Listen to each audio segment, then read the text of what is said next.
రెండున్నర నెలలుగా అభిమానులను విశేషంగా అలరిస్తున్న ఐపీఎల్ 2025 టోర్నీ కీలక దశకు చేరుకుంది. ఈసారి కొత్త టీం ఛాంపియన్ గా అవతరించనుంది. అహ్మదాబాద్లోని నరేంద్ర మోడీ స్టేడియంలో జరిగే ఫైనల్లో Royal Challengers Bengaluru, Punjab Kings తలపనున్నాయి. రెండు జట్లలో ఏదో ఒక జట్టు తొలిసారి ఛాంపియన్ గా నిలవబోతోంది. దీనిపై మరింత సమాచారం అందిస్తున్న ప్రముఖ క్రికెట్ అనలిస్ట్ సుధీర్తో మా ప్రతినిధి Arun face to face. Ahmedabad వేదికగా Punjab versus Bengaluru match final match జరగనుంది. ఈ ఫైనల్ మ్యాచ్ సంబంధించి మనతో పాటు ప్రముఖ క్రికెట్ అనలిస్ట్ సుధీర్ సార్ ఉన్నారు. వారి మాటల్లో తెలుసుకున్నాం. సార్, ఈరోజు ఫైనల్ మ్యాచ్ ఎలా ఉండబోతుంది? ఇట్ షుడ్ బి ఎక్సైటింగ్ అండి, ఎందుకంటే టూ టీమ్స్ కూడా మంచి కన్సిస్టెన్సీ కనబరిచినటువంటి టీమ్స్ వచ్చాయి కనుక ఒక మంచి మ్యాచ్ ఉంటుంది, డౌటే లేదు. And two teams of course started టీమ్సే, బట్ స్లైట్లీ కొంచెం ఆర్సీబీ వైపు ఎక్కువగా మొగ్గెందుకు ఉండవచ్చు అంటే వాళ్ళకు బౌలింగ్ డిపార్ట్మెంట్లో మంచి స్ట్రెంత్ ఉంది ఇన్ కంపారిజన్లో. And that to all three pace men have really bowled fantastically. And pace మెన్తో పాటు సుయాష్ శర్మ, కృణాల్ పాండ్యా కూడా ఐకానిక్ స్పిన్నర్స్ కాకుండా కానీ వాళ్ళు మంచి స్పెల్స్ కనబరిచారు కీలకమైనటువంటి మ్యాచెస్లో. So that's the reason slight edge ఆర్సీబీకి ఉండవచ్చు. But it's been a great IPL so far. ఒక ఎక్సైటింగ్ ఫైనల్ అయితే చూడబోతున్నాం, డౌట్ లేదు అందులో.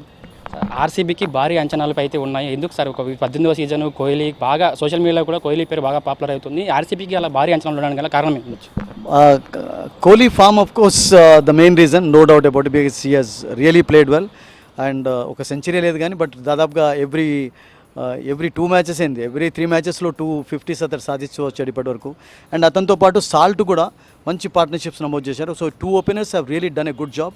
అండ్ పట్టిడర్ కూడా నేను అనుకుంటాను ఒక మంచి క్యాప్టెన్గా పేరు తెచ్చుకుంటున్నాడు.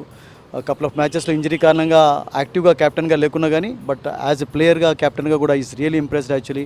ఫస్ట్ హాఫ్లో అతను మంచి బ్యాటింగ్ కనబరిచాడు, సెకండ్ హాఫ్లో కొంచెం ఫామ్ అటు ఇటు అయినట్లు అనిపించింది కానీ but is also led well actually.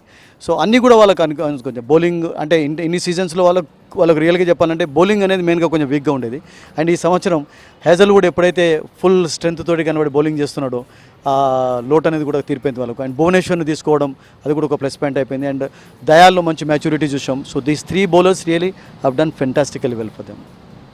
Punjab విషయంలో శ్రేయస్ అయ్యర్ ఇప్పటివరకు ఆ గుజరాత్లో ఆడిన మ్యాచ్లో ఈ ఐపీఎల్లో ఇప్పటివరకు ఒక్క మ్యాచ్లో కూడా అవుట్ కాకుండా భారీ స్కోర్లు నమోదు చేశాడు. పంజాబ్ టీం కూడా బాగా గట్టిగానే ఉంది అనుకోవచ్చు కదా sir? Punjab team is really strong. Of course ఫైనల్లోకి వచ్చిందంటే స్ట్రాంగ్గా ఉండకుండా ఎలా వస్తారు చెప్పండి. Ricky Ponting and Shreyas Iyer combination కూడా మంచి కెమిస్ట్రీ తోటి వర్క్ వండర్స్, డౌటే లేదు అందులో. అండ్ దట్టు పంజాబ్ టీంకి ఉన్నటువంటి మరొక బ్యూటీ ఏంటంటే మీకు ఆర్సీబీలోనైనా కానీ 60-40 మీకు ఫారిన్ ఇండియన్ ప్లేయర్స్ ఒక కాంట్రిబ్యూషన్ ఉంది కానీ బట్ పంజాబ్ టీంలో 70 వరకు ఇండియన్ ప్లేయర్సే కాంట్రిబ్యూట్ చేస్తూ వచ్చారు. ప్రభిష్మనన్ కానివ్వండి, ఆర్య కానివ్వండి, శశాంక్, వదేరా, శ్రేయస్ అయ్యర్, బౌలింగ్లో హర్షదీప్, చెహల్, వీళ్ళందరి కాంట్రిబ్యూషన్ 70% కనబడింది. సో అందుకనే ఇటువంటి పర్ఫార్మెన్స్ చూడగలరు. ఎందుకంటే మీరు చూడండి వాళ్ళకు స్టార్టింగ్లో రియల్గా చెప్పాలంటే ఫారిన్ ప్లేయర్స్ యొక్క కాంట్రిబ్యూషన్ 0. మ్యాక్స్వెల్ అనుకున్నట్టుగా రాణించలేదు. తర్వాత ఇంగ్లీష్ అంటే లేటర్గా ఆడించారు. స్టాయినిస్ సరిగా రాణించలేదు. Stoinis only just couple of ఇన్నింగ్స్లోనే మంచి పర్ఫార్మెన్స్ కనబరిచాడు. అండ్ బౌలింగ్ విషయంలో కూడా వాళ్ళకు యాసన్ అంతా చెప్పుకోదగ్గ ప్రదర్శన కనబరచలేదు. ఒమర్ జై కూడా ఇట్స్ బీన్ ఓకే యాక్చువల్లీ, ఒక టెరిఫిక్ పర్ఫార్మెన్స్ చూడలేదు. సో ఓవరాల్గా వాళ్ళకు ఇండియన్ ప్లేయర్స్ నుంచి కంట్రిబ్యూషన్ వచ్చింది కనుక ఐ థింక్ ఫుల్ మార్క్స్ వాళ్ళకి ఇవ్వాల్సిందే. They have really played well. ఓవరాల్గా మ్యాచ్ ఈరోజు ఎవరికి గెలవబోతున్నారు? ఐ థింక్ కొంచెం ఎడ్జ్ అయితే ఆర్సీబీకి ఉండవచ్చు because of their extra bowling strength. ఎందుకంటే 3 పేస్ బౌలర్స్లో ఏ బౌలర్ అయినా కానీ కొంచెం పవర్ ప్లేలో కపుల్ ఆఫ్ వికెట్స్ తీసుకున్నట్లయితే దట్స్ హ్యాపెండ్ యాక్చువల్లీ. ఇప్పుడు పంజాబ్ ఏ టీంతోనైనా స్ట్రగుల్ అయిందంటే టీంలో ఓన్లీ అగైనెస్ట్ ఆర్సీబీ. వాళ్ళ టాప్ ఆర్డర్ కొలాప్స్ కావడానికి మెయిన్గా ఆర్సీబీ బౌలర్సే కారణమైనారు. సో ఒకవేళ if that happens, that continuous today, I think RCB will have energy. Sir, 2020 ఫార్మాట్లో ముఖ్యంగా టాస్ కీలకం అవుతుంది. ఈ ఫైనల్ మ్యాచ్లో టాస్ గెలిస్తే ఎవరు ఏ జట్టు బ్యాటింగ్ బౌలింగ్ ఎంచుకునే అవకాశం? టాస్ ఎప్పుడు కీలకం అవుతుంది కానీ టాస్ ప్రతిసారి కీలకం కూడా కాకపోవచ్చు ఒక్కొక్కసారి.